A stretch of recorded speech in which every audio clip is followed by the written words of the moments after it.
नमस्कार साथियों, स्वागत है आपका आपके अपने संपूर्ण भक्ति सागर चैनल परिवार में। साथियों, आज हम आप सभी को एक नई कहानी की ओर ले चलते हैं। आइए जानते हैं इस कहानी की सार क्या है। पृथ्वी पर 3 ही रत्न हैं, जल, अन्न और सुभाषित। कुबेर के घर से बेहतर समझते हैं। पृथ्वी पर 3 ही रत्न हैं, जल, अन्न और सुभाषित। मूर्ख लोग ही पत्थर के टुकड़ों को हीरे, मोती, माणिक्य आदि को रत्न कहते हैं। एक साधु विचित्र स्वभाव का था। वह बोलता कम था, उसके बोलने का ढंग भी अजीब था। उनकी मांग सुनकर सब लोग हंसते थे। कोई चिढ़ था तो कोई उसकी मांग सुनी अनसुनी कर अपने काम में जुट जाता था। साधु प्रत्येक घर के सामने खड़ा होकर पुकारता, माई अंजलि भर मोती देना, ईश्वर तुम्हारा कल्याण करेगा, भला करेगा। साधु की यह विचित्र मांग सुनकर स्त्रियां चकित हो उठती थी। वे कहती थी, बाबा यहाँ तो पेट भरने के लाले पड़े हैं, तुम्हें इतने ढेर सारे मोती कहाँ से दे सकेंगे। किसी राजमहल में जाकर मोती मांगना। जाओ बाबा, जाओ आगे बढ़ो। साधु को खाली हाथ गांव छोड़ता देख एक बुढ़िया को उस पर दया आई। बुढ़िया ने साधु को पास बुलाया। उसकी हथेली पर एक नन्हा सा मोती रखकर वह बोली, साधु महाराज, मेरे पास अंजलि भर मोती तो नहीं है। नाक की नथनी टूटी तो यह एक मोती मिला है। मैंने इसे संभाल कर रखा था। यह मोती ले लो। मेरे पास एक मोती है। ऐसा मेरे मन को गर्व तो नहीं होगा, इसलिए तुम्हें सौंप रही हूँ। कृपया कर इसे स्वीकार करें। हमारे गांव से खाली हाथ मत जाना। बुढ़िया के हाथ का नन्हा सा मोती देखकर साधु हंसने लगा।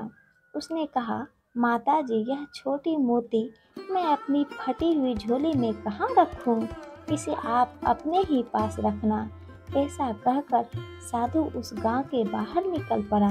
दूसरे गांव में आकर साधु प्रत्येक घर के सामने खड़ा होकर पुकारने लगा, माता जी, प्याली भर मोती देना, ईश्वर तुम्हारा कल्याण करेगा।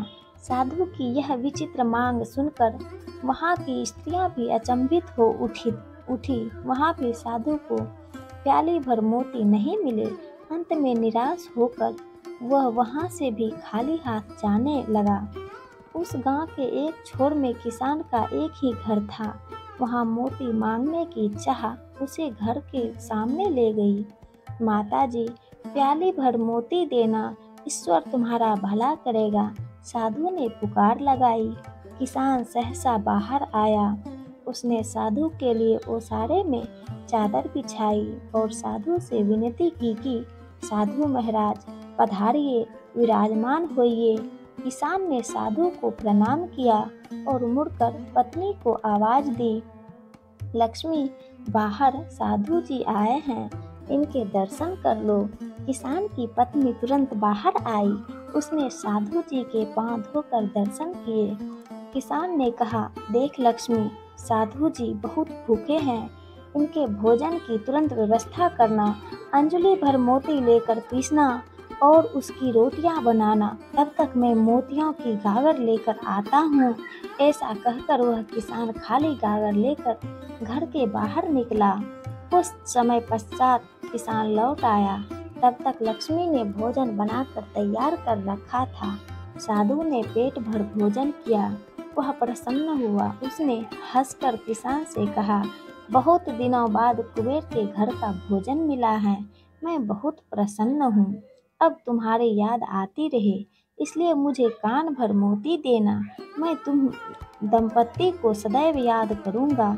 उस पर किसान ने हंसकर कहा, साधु महाराज, मैं अनपढ़ किसान आपको कान भर मोती कैसे दे सकता हूँ। आप ज्ञान संपन्न हैं, इस कारण हम दोनों आपसे कान भर मोतियों की अपेक्षा रखते हैं। साधु ने आंखें बंद कर कहा, नहीं किसान राजा, तुम अनपढ़ नहीं हो, तुम तो विद्वान हो। इस कारण तुम मेरी इच्छा पूरी करने में सक्षम रहे। मेरी विचित्र मांग पूरी होने तक मैं हमेशा भूखा प्यासा हूँ। जब तुम जैसा कोई कुबेर भंडारी मिल जाता है तो मैं पेट भर भोजन कर लेता हूँ साधु ने किसान की ओर देखा और कहा, जो फसल के दानों, पानी की बूंदों को, उपदेश के शब्दों को मोती समझता है, वही मेरी दृष्टि से सच्चा कुबेर का घर है। मैं वहाँ पेट भर भोजन करता हूँ, फिर वह भोजन दाल रोटी हो या चटनी रोटी, प्रसन्नता का नमक उसमें स्वाद भर देता है। जहाँ आतिथ्य का वास है, वहाँ मुझे भोजन अवश्य मिल जाता है। अच्छा, अब मुझे चलने की अनुमति दें। ईश्वर तुम्हारा कल्याण करे। किसान दंपत्ति को आशीर्वाद देकर साधु महाराज आगे चल पड़ा। कहा, पृथ्वी पर 3 ही रत्न हैं, जल, अन्न और सुभाषित। मूर्ख लोग ही पत्थर के टुकड़ों, हीरे, मोती, माणिक्य आदि को रत्न कहते हैं।